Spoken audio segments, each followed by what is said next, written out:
We are. Awesome. Thank you everyone for tuning in to the live stream today to the Synarchy sessions. This is episode 3. We're going to have some fun today. We also have a couple charts picked out for the free live reading. Thank you everyone who dropped your charts in the chat. And we're also going to be exploring the transit with the 44 as we transition into the first gate right here at the cross quarter, and we move into the quarter of mutation. So it's going to be jam-packed, fun little journey today. And I'm excited to be here with Ashley and also our co-host, Bella. Hey. I'm feeling the one. It's my evolution. And I think we are in the first line of the one today. So I feel the spark. I mean, it's a very gloomy day here. It's completely like gray and it's raining and it's kind of that depressed weather. But at the same time, it's a weather that you don't feel like, oh, I wish I could be on the beach. I wish I wasn't on this call or something like that. So I feel, I don't know where the spark is, but it's for sure this kind of like fertile, almost like void, gray void that I've been in. Mm-hmm. I always find like whenever we enter a new quarter like that, like the weather, the energy, something shifts, something changes, and there's like this fresh potential. So I really feel that. It's actually been really cold here in Colorado, and like today was like just a really beautiful golden sunny day. So I'm like really feeling that spark too as well. Yeah. So do we want to say some words about the 44, like weaving it with a 1? Would that be a good way to start before we kind of jump in to look at charts that have that 1, that 44? Absolutely. That sounds great. And I've been sitting with this. I've been sitting with this a lot, you know, in my contemplation. I have the 44 line 6 in my personality, Pluto, and my human design. And, you know, the 6th line is from the vantage point of the 6th line, it's looking to the entire circuit that it's a part of, not just the channel that it's in. And it's also looking to the next hexagram. And so I find the 44 to be very interesting in my inner contemplation because it's the end of the quarter of duality. So it's the culmination of what relationship can be. And so like, you know, the highest expression of that is Synarchy. And in that culmination, like as that encapsulates that quarter and it rounds out the journey there, it enters this quarter of mutation, which for me is all about metamorphosis. And it's all about the way spirit actually enters the realm of the material, because, you know, it sits across from the quarter of civilization, which is really, you know, that's the reflector bigram. It's yin yang, right? And so mutation is yang yang. And so I see this relationship between form and spirit. And so I really feel the presence of spirit really beginning to infuse the world around me. You know, the new moon energy yesterday and today for some people, wherever you are in the world, just really feeling that like refreshing quality, and was doing some kind of fall cleaning, spring cleaning energy. And as things were shifting around, just a new spirit entering the world, and that creative spark, I really feel it bubbling up. And so like for me, that 44 line 6, I'm feeling the entire tribal circuitry, you know, the ego circuit. I really feel that in this is like, how do we make magic happen with the resources that we have, the time, energy, you know, how do we support each other in a way that's holistic and like everybody's taken care of and the whole kingdom is thriving. So like I'm really feeling that is so deeply tied to the creative process. I see that so linked to it. And I'm just really just in wonder and awe of that bridge between the 44 and the 1, and just like how the initiative to like be a part of a team and be a part of a larger mission and a larger purpose than our individuality leads to mutation, not only at an individual level, not only at a tribal level, but also for the entire collective, for the entire planet. So I just see that taking that step forward from that place of commitment to teamwork and to really thriving together, that like, that's when heaven can come to earth, you know, the first hexagram being the creative heaven. So I'm just really feeling that in my heart today, and just and because that hexagram is entirely yang, it really makes sense that that would be the one that leads the entire quarter of mutation, because it is a yang quarter represented by the manifester. And as a manifester, I'm really feeling that today. And my 44 being my Pluto, it's just like a lot of underworld churning, transformation. As anyone moves into the creative process, there's something that has to die and be let go of. And I think a lot of the times that's fear. Yeah, so I'm just really feeling that and feeling very alive today. And yeah, happy to be crossing that bridge into the new quarter. Yeah, I'm smiling. You know, there's something that has to die. That Ashley knows that's something that I would say, you know.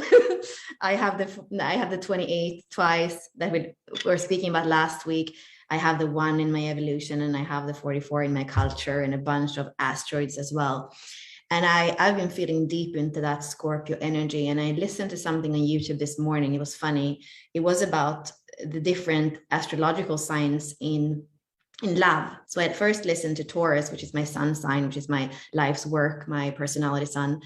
And it's really me, how I am in the world, and the kind of stability and the fixedness in a way that I know where I'm going. And that was like really, yeah, it's nice to actually give yourself the opportunity to be you. And then I listen to Scorpio, which is where we are right now. In the sun is right now, where we have a lot of planets, Mars and Mercury in the sun right now, in those gates that I was just saying, the 28, the 50, the 44 and the 1. And when I listened to that, I started to cry, because it felt like this is such a polarity between Taurus and Scorpio. What's on the other side, we have gate 27, nurturing, we have gate 2, the feminine, we have gate 24, like all these Taurus earthly gates. Yeah, but then there is a part of, that's maybe what you can see, but it's a part of me that also is so deep and so intense. And like you're saying about the rebirth, the transformation, something has to die. You know, there's a part of me, especially on the emotional plane, that is so deep. And I just had to cry, because it felt like this is me. Like I have those two sides, and they are so much in polarity, but I hold both these in my blueprint, in my makeup. And I felt like I understand why it might be hard to know me, because on one side, I really love the comfort, the sensuality. And another part, I'm deep into the wound and to the places that are dark. And I think what this made me also really ponder is that here with Synarchy and what we are developing, which like I said before, I don't think it's a one-off event. I think we are, even the chart readings we're doing here, we're bringing in people's energy in the grid, somewhere in the Synarchy, we all belong. And the way that I've been coming together with you, ẎnDon, with Ashley, with Anders, with Brittany, and other people that are interested in working with us, it is really people that I feel could know me in my complexity. And I have to say, I'm a 4/6, and I've allowed many people to come into my life and be part of my circle, my friends, and, you know, my network kind of thing. But this yearning to really know people deeply and see them in their beauty, in their polarity, and it's sometimes in the paradox that we all are, like these living humans that we aren't here to pin down, but to be able to be known intimately, and to be able to be felt intimately. And that's what I'm longing for you to feel my Taurus, for you to feel my Scorpio, feeling my Jinky 2, my Jinky 44, whatever it is in that moment that wants to be shared. And just today I had 2 calls related to, I believe that Synarchy has brought in people into my life. So Anna Miller, I didn't speak with her for 3 years since the ambassador retreats, and Sherry ẎnDon, who also is interested, who does this kind of work in the world already.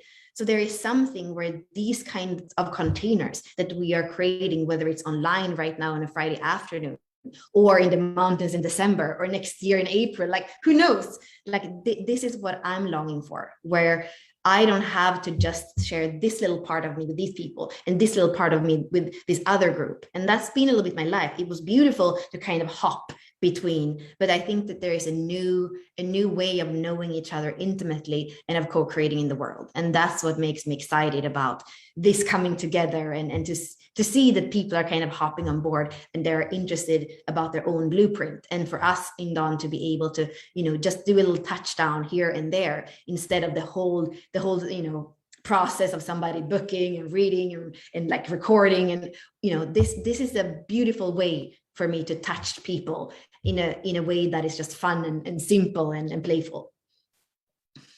Yeah, I love that. Something that really came up for me when you were sharing was really like the beauty of what a purely yang hexagram is. And it's just like, here's all of me. Here's all of my light. Here's all of my emanation. It will grow your plants. It will give you sunburn. There's no morality in the light. It's just like, this is who I am. So I really just resonate with that and really appreciate that quality of permission to manifest as you are, all of you. And as a manifester, that's like something so near and dear to the quality and the essence of like what I feel peace is when I feel the signature of my aura as peace, which is like, oh, I get to be all of me. And I always imagine, like, this is so silly, but I always imagine like when I have that space to do so, I always imagine like I'm unbuckling like a really tight belt on my aura, and like my whole aura then like flops out, and like I get to let my aura hang out. And I see that as this relationship between the polarity between the reflector and the manifester as kind of programming partners with the quarters. Is like a manifester needs space. It needs the open spaciousness that is very yin to then fully manifest and discharge its radiance. So I really appreciate that you're committed into that, and you have given yourself full permission and continue to give yourself full permission to really just show up and be all that you are. And I think that's like the beauty of what the agreement can be when we agree to work together in teams. When we are striving to achieve that frequency of synarchy, it's like, okay, now we just get to create, and there's like that pure potential of the creative heaven of the one, that's where we can actually go as from the all to the one, and step into that geometry. And I just think it's just really exciting. That hexagram just really excites me. It's like the only place where it's just purely light and purely, just that creative electricity.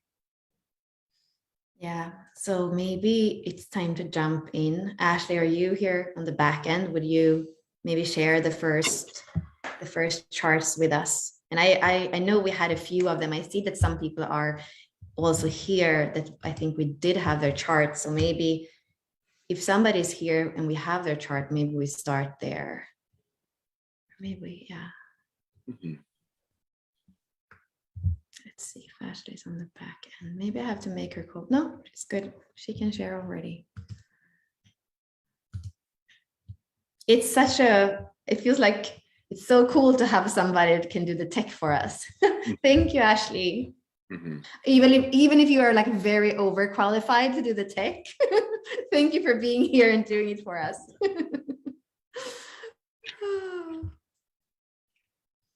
Meredith, are you here with us by chance? She might be tuning into the live, but I wonder if she's in the room.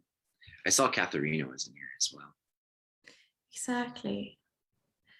Yeah, I think that Meredith I remember I saw somewhere that's like maybe 3 months in or something in her experiment. I don't think that she had that much time with it. So that's exciting when somebody's a little bit really exciting.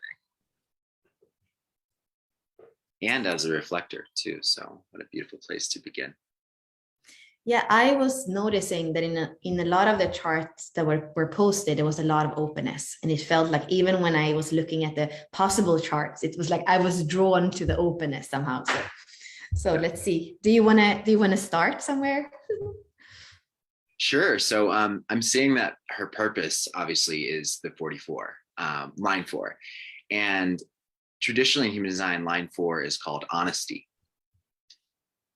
And so I think that's a really great quality. Honestly, the 4th line being that kind of brotherhood, sisterhood kind of energy, and really carries like this open heart that makes you feel comfortable and at home. And like the 4th line also is the confidant, right? So I feel like there's this beauty around honesty in being the confidant. It's like being able to be receptive particularly as a reflector, like so much receptivity, right? So being able to be receptive to what's coming up for this person, particularly in the spleen theme. So like ways in which they might not be feeling secure with the team. They might not be feeling safe with the team. Maybe there's some basic needs that they're needing as far as like shelter, warmth, sustenance, that sort of thing that's playing into maybe how they could be interfering or how others could be interfering with the teamwork process.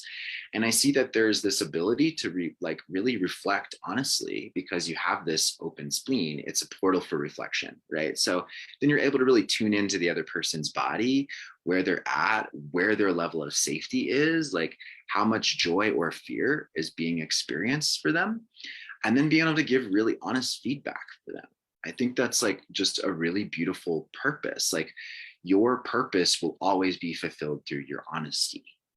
And I just, yeah. And I think because you're a 2-4, so you have that fourth line quality also on the side of the design.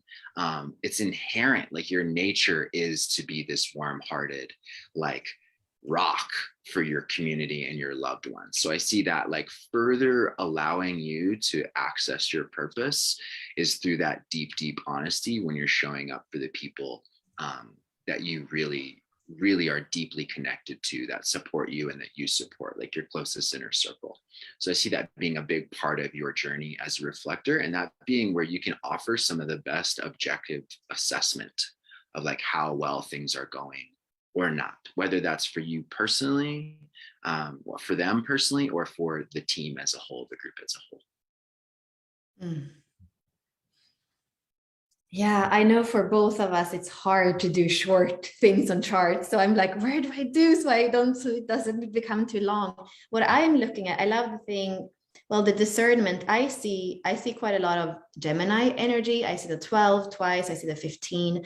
I feel like there is just this versatility. And of course, with a reflector, with this much openness, there are so many different ways of processing things. I see a beautiful versatility that also has that discernment of truth. That's how I look at the Gemini gates. Anyway, so discernment of truth. And then I think it's interesting that you have so much openness, so much ability to reflect and discern. And at the same time, when we look at the arrows around your head, it says L in all these arrows, which means that there is like an activity going on in your life all the time. Like there might be a lot of like receptiveness and that kind of yin reflector energy. And at the same time, it looks like you're like the trickster too. You're like in many places. And being a 2-4, I feel like we are always dancing and moving within the people that are your people. I think for you, it's extremely important to find the people. I mean, here we, like you were saying in Dawn, we have the 44.4 in the radiance or in the personality earth. So you are really grounded into that fractal. That's the reason why your soul came here. And I think looking at your attraction 10.3, there might have been some disappointment where you didn't really feel in relationships that it worked. There might have been like failure. And here it seems like with that 10th gene key, all that happened because you're here to learn to love yourself. And that is not going to depend on other relationships. The 10 is very much coming back to the self. It's part of the G center, and you have it both in red and black in the G center. So it's almost like everything starts from you loving yourself. And that's where you can't afford a failure. And when you embody that 10.3, the self-love, the naturalness with who you are, the humor sometimes when things like get messed up with others, that's when I feel like you are going to attract the beauty, the being in other people that probably somehow with your blueprint, with your openness, there is a being to you. I hope that that your busyness, I say a lot is happening, that doesn't make you not be able to feel your own being, because I feel like that's very much what you're here. When I look at your personality, sun and earth, so your life's work and your evolution, you have the medicine woman and the Utarian. Those are the 64 doors archetype. And that's very much that feminine beauty, the sensitivity of the feminine, the wisdom of the feminine, the retreat of the feminine. When you are in your moon, for example, you might not be as much out in the world. So feeling that kind of cyclic truth of what it is. And that also brings me to your vocation, the 42, that knows when cycles are ending, that when knows the dark moon, the new moon, the waxing, like it knows that it feels those cycles. So as a lunar being, I think that one of your biggest geniuses is to feel that cyclic nature and to be true to that cyclic nature and discern, when things need to end. And maybe one of the challenges is that sometimes with that 15 that you have, you might kind of go a little bit extreme, the pendulum kind of swings. And I think that you're here to balance and ground so that you can have all this openness, but in a grounded way, not kind of being swinged by everything that you actually filter through your vessel. And again, I would say that the most important thing for you in that is to be around people where you can breathe, where you can be you, where you can love yourself. Your people are your environment. So that would be my one thing for you to kind of hone in at. Yeah. Mm. And it looks like Ashley's saying that Meredith is on Facebook. So Ashley, if I'm not on Facebook right now, but if you see any comments for Meredith, we would love to, of course, hear. And she's invited in. So if she comes in, we'll have her share a little bit if she has time. But I think, is there anything more that you want to add ẎnDon, or do we want to move on? The only other thing I'm noticing is the her first skate in both her Neptune. So she has a fixed gate in the 1. So you have a place where mind and body are both meeting. But the interesting thing about Neptune is it's the higher octave of Venus. So in a way, it's like actually our higher self. And so it's like our higher self quality. So you have this extremely creative higher self, but Neptune can be where things are veiled from us, where they're hidden. And so we can have a little bit of, illusion is at play and at work here.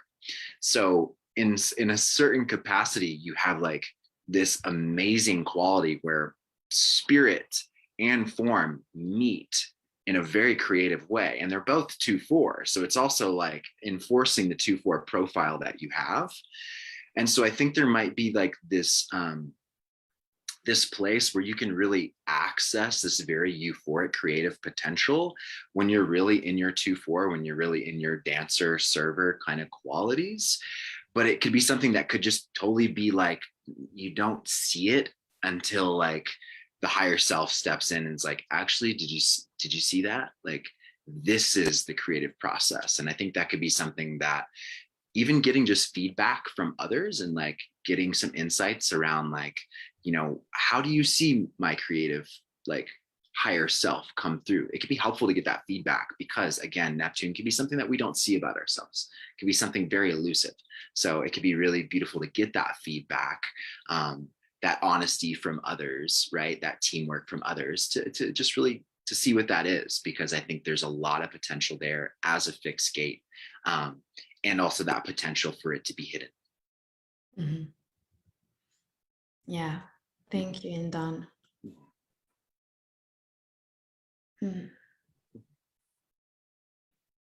Yeah, maybe we are moving on because last time we were on for 1 hour and 45 minutes. So sure.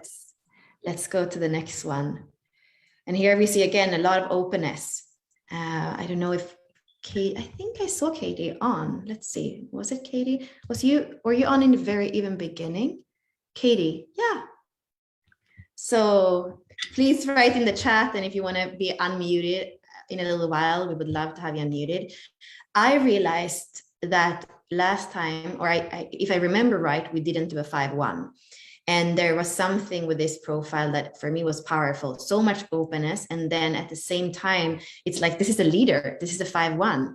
And I actually, this incarnation cross, I love it. I have the 7 and the 13 exactly in the same way in my profile as my radiance and my purpose, but I don't have the same life's work and evolution. So for me, this incarnation cross that has this deep listening in the 13, it has the leadership in the 7, and then the other side of it is the 44 and the 24. Like for me, these are people that are here to that primary challenge that Richard Rudd speaks about between the life's work and the evolution, where the fifth line kind of has a very big projection field, very much power, and it kind of goes into misunderstandings without wanting it. It kind of finds itself in misunderstandings with other because of those projections. So part of what Richard Rudd here says is breaking out of misunderstandings by using your vulnerability as strength.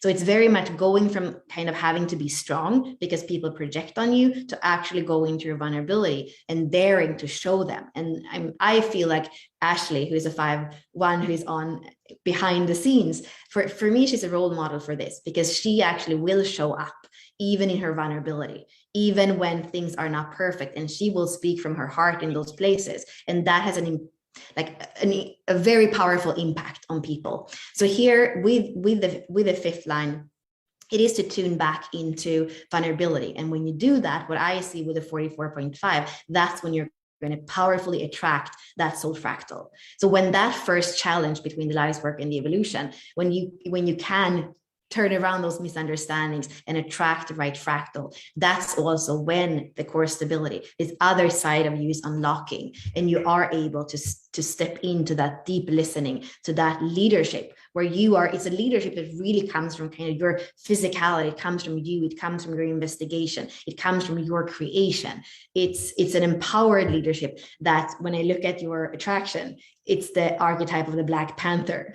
So I feel like, it's very much that instinctive leadership. We see the only two centers you have is the spleen and the sacral. And you have that 57-34 between the spleen and the sacral. So you're leading from that intuition, that instinctive awareness of your body.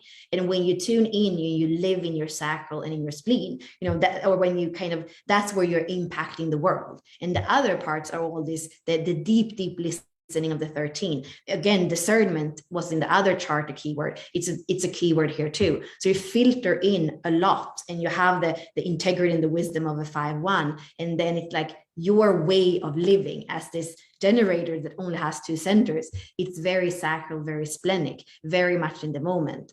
And when you are in that naturalness of the 34, it's when you're attracting in the attraction field the right people. So the panther is going to hunt when it wants to hunt. It's going to drink when it wants to drink. It's going to sunbathe. So it's very much that very, very physically grounded way of deciding how you move through the world, is what I would say. Yeah. I love that. There's so many things that stand out in this chart that I will try to condense down into one little feedback loop. The thing that stands out first is your vocation being the 50, which happens to be in the same codon group as the 44. It's the codon group of the Illuminati. So we see here at the shadow level corruption and interference. So like the core wound that you're transforming, not just for your ancestors, but for pretty much the way I see the core wound is like this. It's literally the thread all the way back through your ancestry, back through the planetary mythology, all the way back to source. And so you're actually at the core of reality, healing the corruption, healing that game of telephone where the message has actually been lost in translation. And so you're really restoring that harmony within and without. And I see that like being a big connection to your evolution, because the 44 also relates with that 50 in that codon group. So your evolution is deeply tied into this core wound. And actually, I feel like in a way, the more you evolve, that more that core wound's going to kind of come up. It's going to percolate up. And it's also going to be purified in that way, because you have the 50 in the channel of preservation with the 27. And so it's a part of the channel. It's a part of the stability of your life force. And that's also coupled with that, that channel of power that Bella was talking about, the 3457. So I see there's this quality of you that can really nourish and massage what has been corrupted. And so like you can like bring that balm that heals that, right? Because I see a lot of healers with that channel, the 2750, like a lot of healing archetypes have that, and that tribal defense circuit quality of like protecting the longevity, particularly of the body, because it's the spleen, right? So it's like this life force response to actually support the body in its healing process.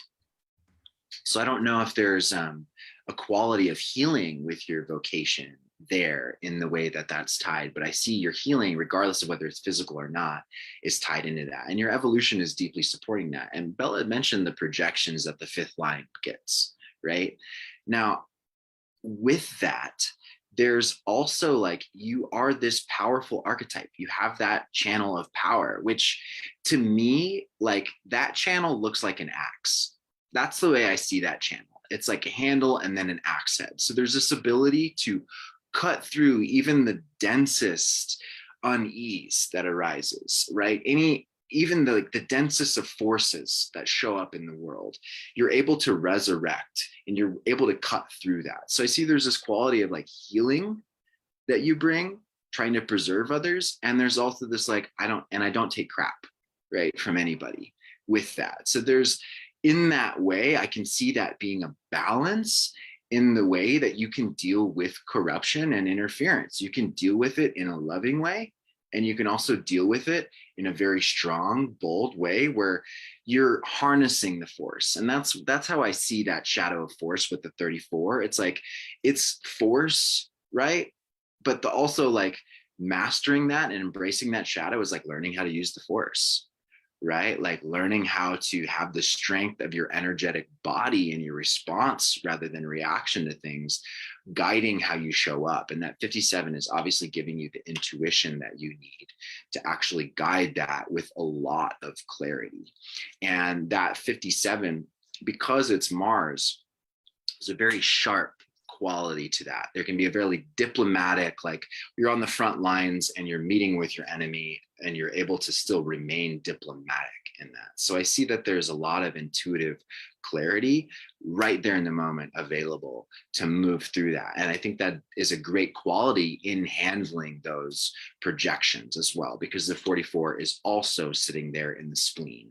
So you have that support and that aid. And to me, it seems like that actually, aside from the solar plexus, is where you have most of your gates. You have a lot of gates there in the spleen. So there's a lot of wisdom, primal intuitive wisdom there. And I think that's very helpful for having, to be able to give practical insights as a 5-1, to be able to move through the projection field in that way. And the other thing that I see that's like really deep at the core of that is your SQ. You have the 55-5, which for me is like the exaltation of freedom, right? And so at the core of who you are, like your spiritual heart actually wants to love others by offering freedom and being a voice of freedom, being a leader of freedom. And I see that being very central to how you can help heal corruption in the world, and you can continue to evolve and to carry out your teamwork in a humble way, is by like, when it comes to dealing with the projection, also seeding that tension, if there is any, with that message of freedom and allowing the freedom of your spirit to come through. And maybe that even being the thing that pierces through the projection field and actually allows them to see you for who you truly are, is allowing your freedom to lead. Even though the projection field can cloud others from seeing who we really are at the core of who we are, I think allowing your spiritual heart to shine and that freedom to be there, that can help others see that there's a higher harmony that is available, that's just right here at our fingertips. Beautiful. Yeah, I think the only thing I would say here, I have a completely open ego as well, and I have the 44 from the spleen. I have noticed when I have people with the 26 or their long transits with the 26, it kind of changes a little bit how I move through the world. There is a little bit more of that kind of self-empowerment and I'm worthy of this. So I think that could be an inquiry for you, like when the 26 is in transit, or when you have people that have, I would say the 26, possibly not the whole channel, because that's a different dynamic. Just see how the dynamic are with them. And maybe these are people that are your allies. It could possibly be at least an interesting coming together with people that have the 26 in their, either in their human design or the gene keys. Mm-hmm. I also have the 44 pointed at a completely open ego as well. And I also have the 45 just like this. And yeah, I really feel that. The other thing I'm seeing too, just to as a last little seed, your south node is a 44-5 as well on the design side. So depending on your age, depending on if you've hit your Uranus opposition or not, that energy of the 44 is going to be very present through your journey in this life. And that's going to be, you know, I think that you'll be moving into deeper silence in your later life. And you'll be actually like coming into that space where there's less interference. There's more silence and probably a very creative, inventive quality that emerges through your just natural intuitive ability in the body. Yeah, Katie says she's 54, so she's past that Uranus opposition. So that's beautiful. Maybe a little bit more of the Taurus qualities in the North Node, as opposed to some of those more Scorpio deep waters. Maybe more coming into the groundedness of the body, the sensuality, the beauty of things. Could be one of like these things that you're noticing in your trajectory of life, Katie. Okay, I guess we do have time with at least one more. How do you feel, ẎnDon? Good. Yay. Ashley, will you swipe for us? Oh my God, I love this name. Do you want to start diving into this one? I think was this one of the ones that you said, ẎnDon, that was really interesting to you? Yeah, this one really stood out to me, particularly, I don't see a lot of generating charts where it's just like 2 centers, 1 channel. And what I love about that is like you actually get to experience the quality of that generative channel. Like on the last call, or I think it might have been the other day, Ashley was talking about being around somebody who was just the channel of mutation. And you could really feel the purity of the channel. And so this one really stood out to me, particularly because the channel of the beat has the 2 in it, which for those of you that don't know, is actually the location that the magnetic monopole sits in the G center. And so there's like this, I just see that there's a really deep feminine wisdom there that is driving the show, because it really is the driver. But it's all on the design side, and it's on the North Node for her. So it's like there's this potential that's like ripening and just getting much sweeter with age as you're moving into that North Node position. And I feel like all of life is like standing behind you and shepherding you in the right direction. And the more you can surrender to that, particularly in the body, the more deeply you will be provided for, particularly because the 14 on the other side, and traditionally in the I Ching, is the card of treasures, right? And so there's like all these resources and this generative capacity that the 14 for me really stands out as like one of those extremely materially successful, gates, the ability for it to just have luck and like resources and things and people fall into its lap time and time again. There's just like so much abundance there, possession in great measure, right? And that can be pulled by the driver, by the universe, and it can take you along this journey.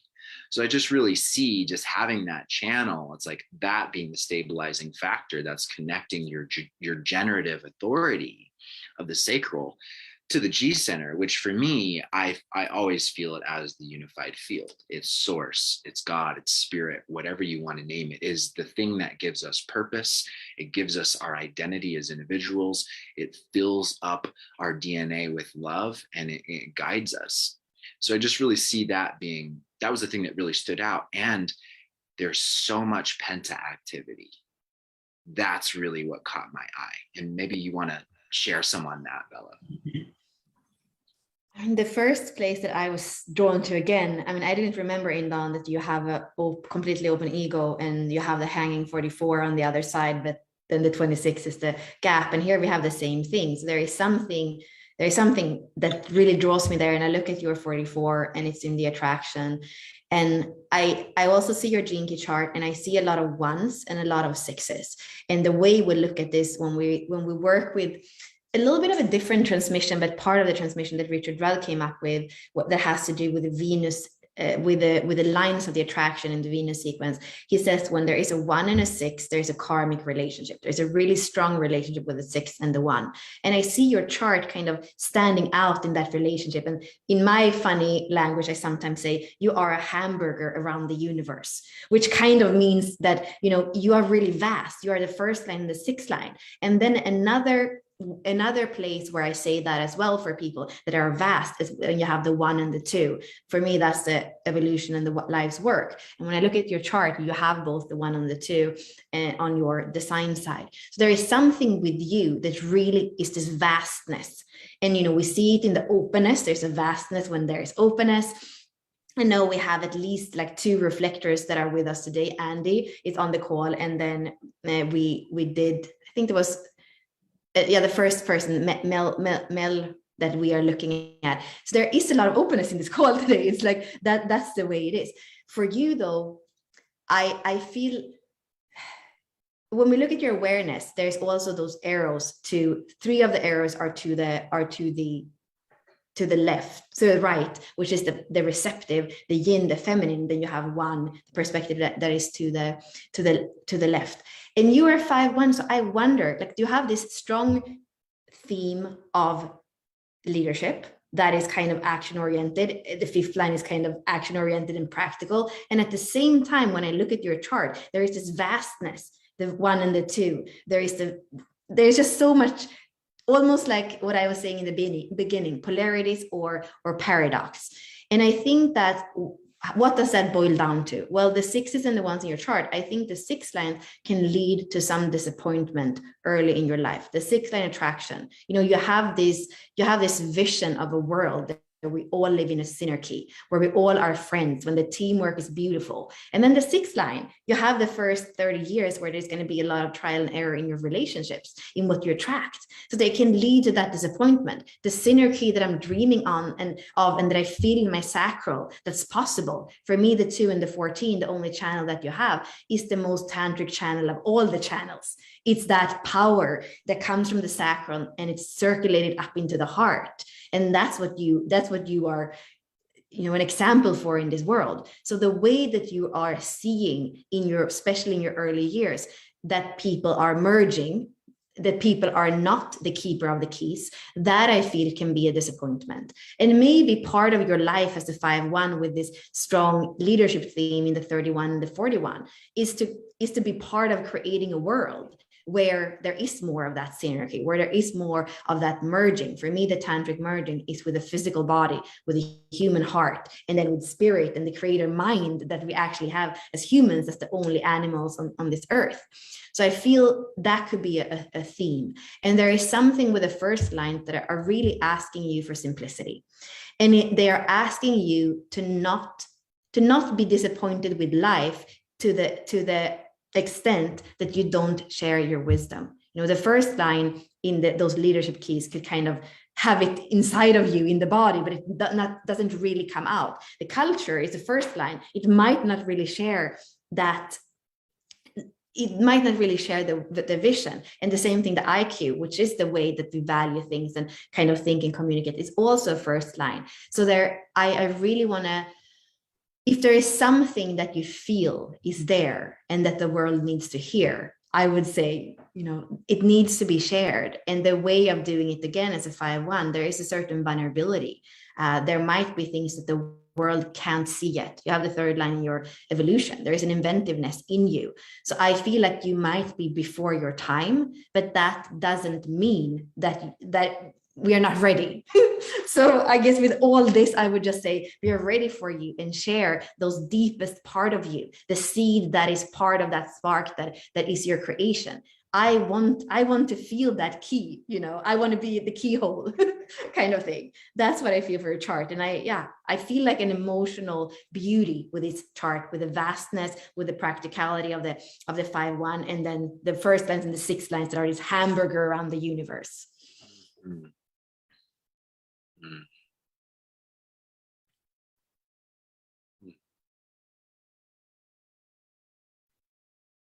Hmm.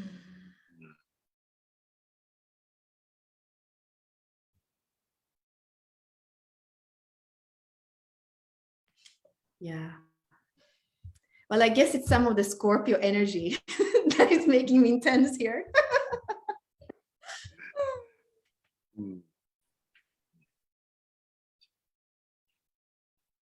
Yeah, Ashley has taken down the charts, which probably means that we're close to the ending. We have our own 5-1 here that she loves the vastness, but there is also a place where Ashley says, you know, let's be practical here. How long have you been on? Is it time to kind of wrap up? So is there anything in Don that you feel, you know, kind of wrapping up today, or the overview of today, or where we're going, what needs to be shared? I'm just really grateful to be entering this quarter, and just the energy for me just feels like I feel the shift. I feel the shift as we've entered this quarter, and I feel like a lot of light in my being. And it's just interesting that this happens to align with Diwali, which is the festival of light in India. So I'm just like seeing that with the wheel, and particularly entering the creative heaven as we're actually celebrating that final day of Diwali. So yeah, I just appreciate how synchronistic, to such a point that like you can't make it up, that these systems can be, particularly with transits. They really help me deepen my relationship with the cosmos, and through that I get to deepen my relationships with my inner cosmos. So I'm just really appreciating the light being here today, and showing up and lighting the candle in all of our hearts as we move forward into this very creative time, as winter for some is setting in, and or for, you know, those in the southern hemisphere, things are just waking up and we're beginning to shine our light a little bit brighter. I'm just really grateful to have this creative percolation of energy that's coming through, and I'm just really feeling that for everybody.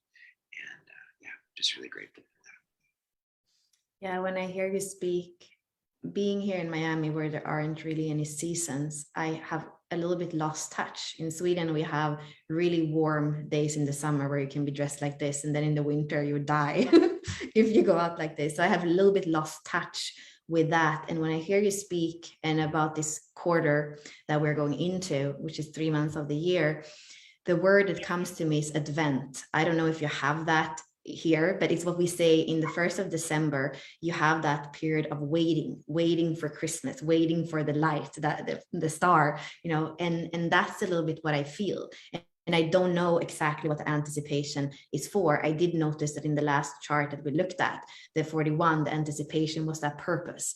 So I do feel an anticipation. What I was speaking about on the phone with both Anna and Sherry today, it's like, I don't exactly know what this Synarchy thing, you know, what it has in store for us. I feel like we are here, we're showing up.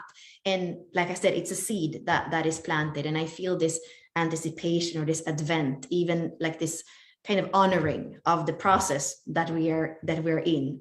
And like I said in the beginning, just weaving it back to be with people where I can be the whole of who I am, and I could be that hamburger around the universe, and I get to be intense, and I get to laugh at myself, and you know, and then I get to come back and be grounded. Like, it's so liberating. And we had that exaltation of freedom, you know, to quote you, ẎnDon, that was part of the charts in the SQ, in the heart of everything today.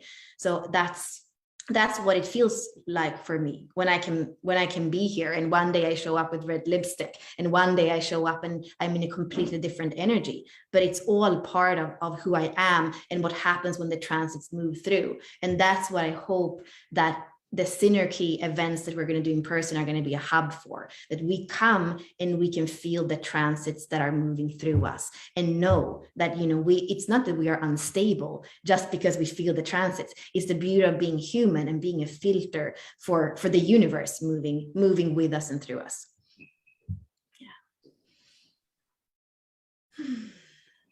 Yeah. I think we are on time, right? It's before 7 here, so we made it in under an hour. Beautiful. Thank you, everyone, for tuning in to the live and everyone that's here in the Zoom. We really appreciate your presence, your company. Again, thank you, everyone who shared their charts and signed up for the Synarchy sessions. Please stay tuned for the next coming episodes and stay tuned in. We have some really amazing surprises unfolding, and we'll have some updates about the event coming up soon. And just stay posted. Mark your calendars. December is going to be an amazing time. We're really excited to have everyone there, and also to continue expanding and deeply listening to, in regards to this transit that we moved into here with the 1. The 2 would be the polarity that, say, for instance, would be the evolution position, right? So I think there's a big part of this creative process that's deepening us into the listening, feeling, receiving quality that is driving this evolutionary exchange with the transits. So I'm just really excited to tune in and really receive the wisdom of the earth and be in that receptive state as this evolves, because I think there is something that's being created here through all of us that as we're in this season of Scorpio, there is even more mystery, and there's a miraculous mystery. There's a wonder to what's unfolding. So I'm just really humbled to be guided by the universe and to be listening deeper and deeper each day. And so just really grateful, everyone, for tuning in and listening and being here and adding to the receptivity of this circle as we get the wisdom and the insight of what this creative process could be, and as we anchor the creative heaven to earth. Thank you, ẎnDon. Thank you, everybody. Bye.